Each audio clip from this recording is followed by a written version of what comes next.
whatever at some later point, and that I would gather as many resources as possible through this to do that, to organize that. I have to say that after a few days, I could feel that dismay coming through. Yeah. I could. Yeah. I could feel, I was like, oh, man. Well, I don't hide my emotions. I think that also turns a lot of people off sometimes. And, I just don't feel like pretending for anybody. I don't blame you.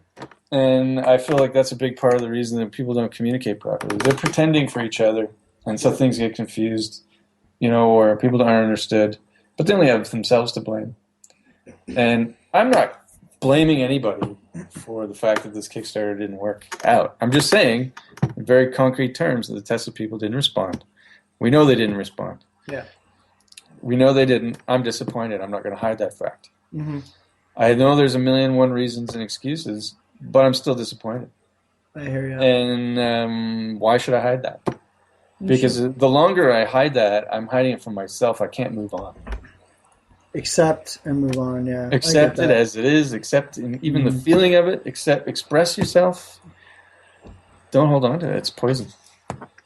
So yes, and I'm not blaming anybody. I'm just saying it didn't work out. So and it is disappointing. I'm sorry, it's like, whatever. Deal with it. It's the way it is. If in my altruistic mind, yeah, you should have done it. You should have all jumped on board. But that's because I'm altruistic in my thinking in that sense. You know what I mean? There's plenty of other things going on in the world. The stock market is down. It's fall. People don't feel comfortable in the fall, especially if their financial situation isn't in order. I can understand. Oh yeah, distraction. And there's real fear. There's real fear definitely. That the whole world is going to collapse. There's a desire for it and a fear of it at the same time. I absolutely agree. There is a desire, and it's sad. And it's like, what's wrong with you people? Like back in the day, people didn't have a desire for that. That's now a part of the conditioning. It's now becoming a desire. Oh, that would be so cool. No, it wouldn't, because when the stuff goes down, you're like, oh, now it's real. Yeah, that's why you didn't want it to go down. Now, I thought I couldn't eat before, or I was worried about how I was going to survive before. Now I'm involved in a civil war zone that's got 1,000 different factions, and nuclear power has gone offline, and we're all melting. You know what I mean? Like, it's nasty. Oh, it's not good. Can't wait for that. Yeah, it's not good. Not good. That was the whole thing that turned me off about the Mayan thing. I'm into the Mayan history and the Mayan calendar. So am I. But it got turned into this thing where, oh, great, the whole world's going to end. And some people are for it, and the rest of the people are like, well, let's see if it happens. It's scatological fascination. But there's a drive behind it to make sure that the world that we exist in today, the way it's structured, the way things are operating, the way people treat each other on an economic level, ends. Yes, great. Let's make it end. But let's make it end in a nice, gentle way. Yeah. Let's just lay down, the old belief systems and the things that don't work, Right. Don't and an expression of that would have been to have backed this campaign, but that wasn't there. So they're not ready yet. It's close though, because you did get a good amount the first 2 days, and I was like really blown away by how much it's like 2 days. Let me be honest about that now too. Okay. Backers. So that was 2 people who are in my investment pool who said they put the $8,000 in to try and inspire people. I see. So it wasn't like it was coming out of nowhere. It was organized. It was meant to create confidence in the campaign. And really what I think it did is it created the opposite effect. It made people sit back and say, great, rich people will just make this happen for me. Interesting. I'm just speculating, but that's just a thought. I think it had the adverse effect. So I'm going to have to end this soon because it's definitely gone on. No, okay. I'm telling you, Stacey, I could do this all day, honestly, but Me too. distraction. It pulls you in, so you have to do it. But well, if anybody's been listening to this whole thing, thanks for listening, and definitely go to Tesla Man Alight, contribute if you can. We're not going to reach our goal, so what you'd be doing is just saying, hey, I'm on board for the next one, because I can stay in contact with anybody who backs us, even if our campaign fails or gets canceled. And so you'd be on there, you wouldn't be losing any of your money, and as long as we're under 90,000, we won't be charging your credit card, but we'll be gaining support for the next launch. And so go on in there and put your buck or $5 or $50 or whatever you think you can do and find the reward that you like. And just on the off chance that a miracle happens and we suddenly just blow our goals away for whatever reason, you'll get what you pay for. So, and if you don't mind, I figure maybe end on a glimmer of hope of when you were telling me about personally on your page when you said that you met James Redfield, and I was wondering if you would, talk a little bit about that for the end. So people see sure. That was Nelson. That was a Nelson story. Like Nelson talked about synchronicity. It's kind of a size of a community where, if there's any synchronicity, it's right in your face. And there was a book, this friend of mine that we used to do theater with. I used to do live theater for children. We had a couple different companies. That Alchemy Theater was his, and then I came in and we did it from another name. And essentially we did The Lion, the Witch, and the Wardrobe, The Yggdrasil Tree, and a few other things that he sort of conceived of, and then he produced them, and I was a helper, and we did things, and I acted in them, and we had a lot of fun. So his mother wrote a book called The Deep Heart's Core, and it was something that James Redfield's sister was publishing under their book, or their newly founded publishing company that was born out of the success of the original Celestine Prophecy. And so they were touring this book. And they came to Nelson because my friend was living there and his mother wanted to see his son, and they knew this was the kind of market because they knew they'd sold a lot of books in Nelson for the Celestine Prophecy. So they came.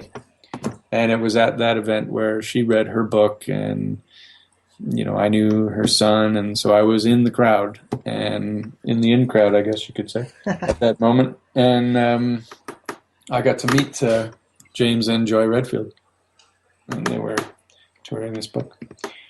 And we talked a little bit about, it's funny, at the time I hadn't even read their book. I had heard lots of people read it. It went through the town like a wildfire. So I knew like at least 150 people who read the book within the span of a month. And that was what I mean about, that was really what was cool about Nelson, is you could have these kind of like ongoing social experiments. You could sort of observe how things were impacting the community. People were really into this book. I was liking it from the perspective of watching how people were excited about it, what it was opening their minds to. Mm-hmm. And then they show up. And I hadn't even read it. And I was hanging out with them and we were talking about different things. And I actually told them, because this idea of the biofeedback and using biofeedback to not arbitrate, but to switch the light on for everybody to become enlightened through the use of biofeedback technology and using Tesla's technology and ground resonance. That's exactly when I was first discovering Tesla. Wow, no way. Yeah, and so I had a discussion with James about that, and Joy more so because she was more into the conversation at the time. I think by that point James was pretty tired of having these New Age conversations.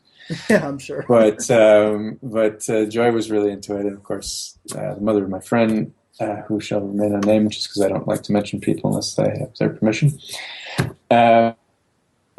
We had a great lively conversation. Be controlling to human beings, and really it's the antithesis of controlling. It's unlocking control. It's freeing. Yeah, it's freeing. It's the freeing of humanity from the compulsive thinking patterns and the ideology that has been ruining the planet and human activity on Earth for God knows how long.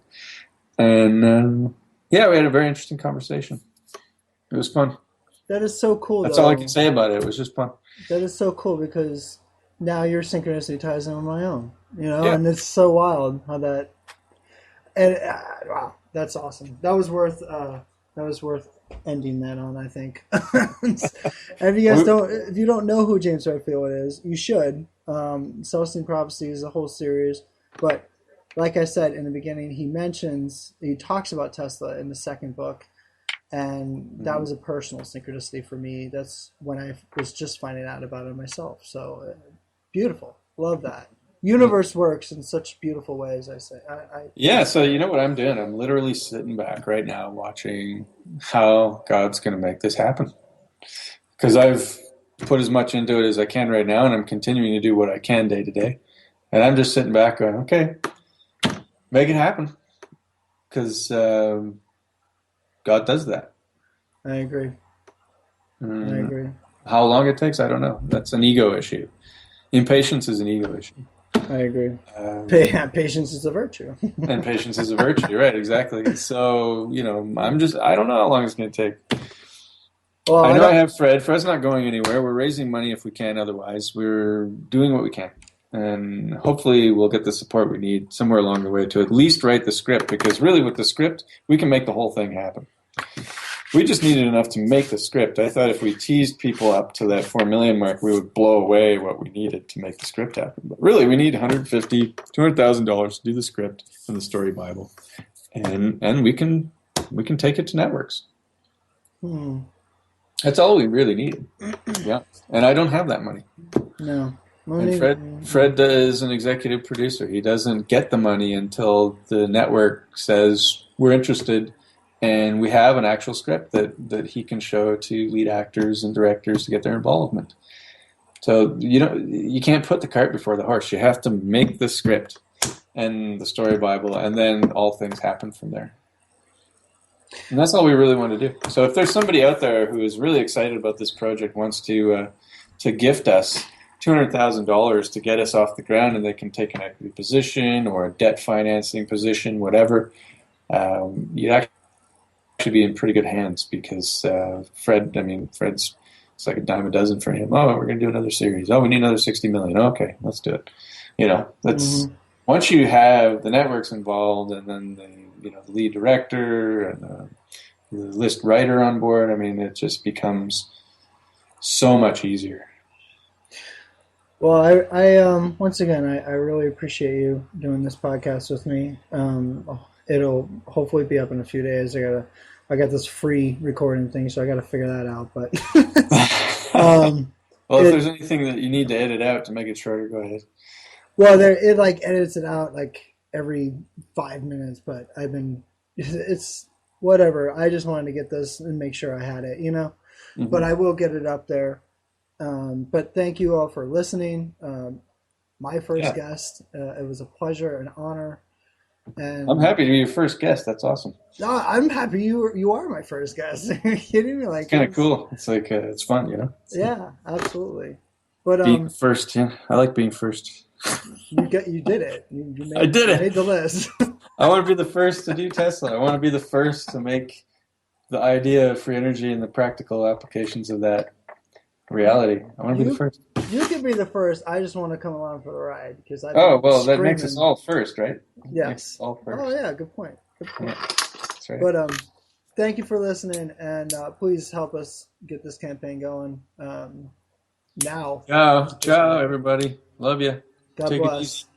Ciao. Stay on.